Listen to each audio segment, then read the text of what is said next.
Boris Johnson isn't perfect, and neither are the Tory government. But things were better under their stewardship just. Labour are a tyrannical government and are the worst of the worst. Boris Johnson has taken aim at Keir Starmer on live TV and savagely destroyed him over illegal immigration. In today's video, we will discuss what was said, whilst also going over all of the latest news from up and down the country. But first, hit the like button and subscribe to the channel and join our fast-growing community. Just a quick one to say we have new Stuck Farmer t-shirts available on our store. Go grab them now. They are available at britishstand.com or check the link in the description. Former Prime Minister Boris Johnson has launched a scathing attack on Labour's decision to scrap the Rwanda migration policy, calling it ridiculous during an appearance on live TV. One of the reasons I think the Rwanda policy was right was because you have to show people that they're not going to be accommodated endlessly at the taxpayer's expense, that they're going to be sent to Rwanda for processing, Johnson said. The former PM argued the policy would have served as a significant deterrent to illegal migration. I think it would have been a huge deterrent. You could see it working, Johnson said.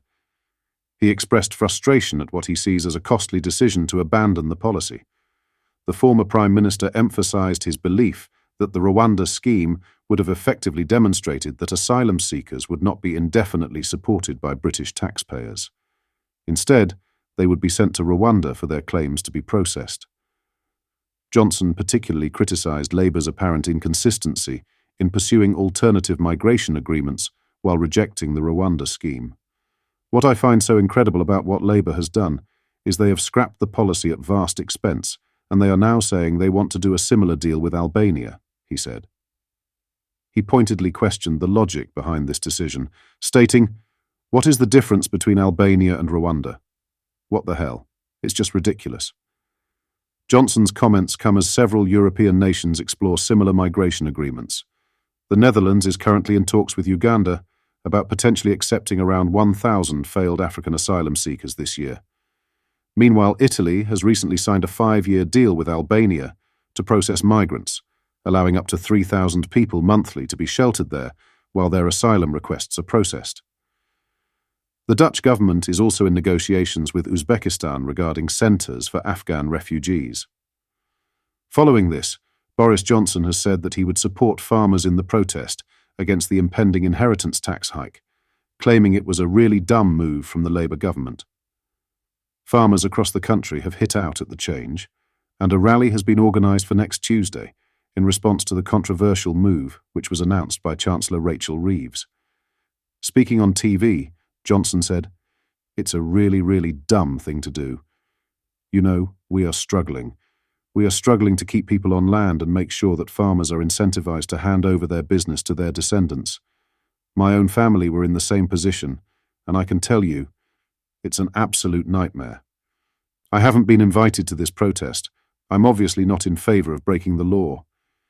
If this protest involves squirting slurry language at Labour politicians, obviously I won't support it.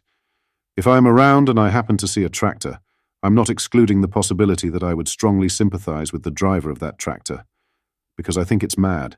It's absolutely mad. I don't know why they've done it."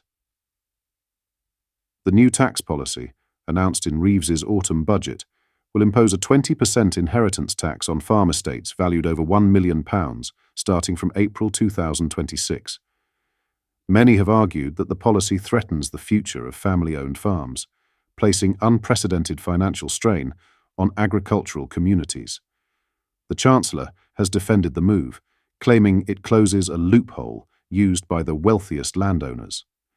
The Conservative Party and farming unions have urged Reeves to reconsider the policy, which affects farms worth £1 million or more. 2 major events are planned for the day of protest in Westminster on November 19th. The main rally will involve a march through Westminster, with more than 10,000 farmers expected to attend. Separately, the National Farmers Union, NFU, is organising a meeting for 1,800 registered attendees at Church House. The NFU had initially urged farmers to avoid large-scale protests due to public safety concerns. However, the union reversed its position after facing significant pushback from members who insisted on coming to the capital to voice their concerns to MPs.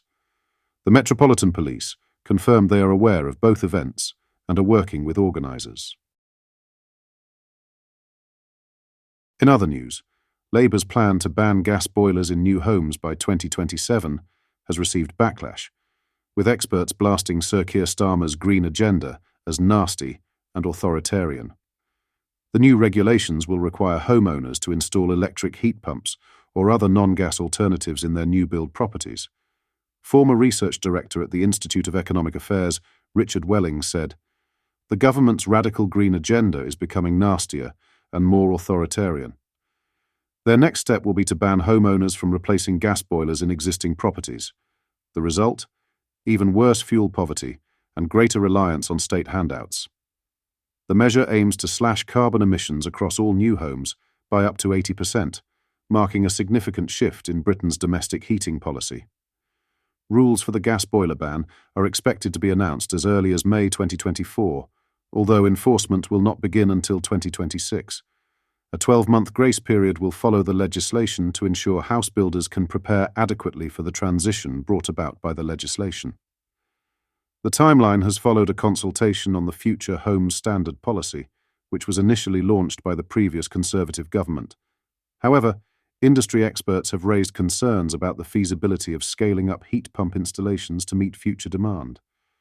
Executive Director of the Home Builders Federation, Steve Turner, warned about supply chain challenges, saying, "We need to make sure the heat pump supply chain will be in place." Current installation rates stand at just 35,000 units annually, far below the 300,000 required to match housing construction targets. Noting this figure does not include retrofitting existing homes, Turner added, "The supply chain will need a significant scale-up." Beyond heat pump supply concerns, Turner also highlighted that the shift from gas heating to electric alternatives will significantly increase electricity demand, causing potential strain on the national grid. Emphasizing the importance of grid resilience, Turner warned, "If you're not using gas for heating, that will load more onto the grid. We need to make sure there's enough resilience within that." The national grid will also need to boost its capacity to ensure sufficient electricity supply to replace current gas systems. As part of its green energy initiative to make all homes boiler-free by 2030, the government has sought to promote increased use of solar panels, but has said that it will not enforce installation. A spokesman said, "We remain committed to delivering highly efficient new homes that will become net zero as the grid decarbonizes. All options set out in the future, Home Standard consultation would result in significant emissions reductions compared to previous standards." What are your thoughts on what we discussed in today's video? Let me know down in the comment section below. If you've not yet already, make sure you do drop a like on this video and subscribe to the channel for more British content. Thank you. Take care. Goodbye.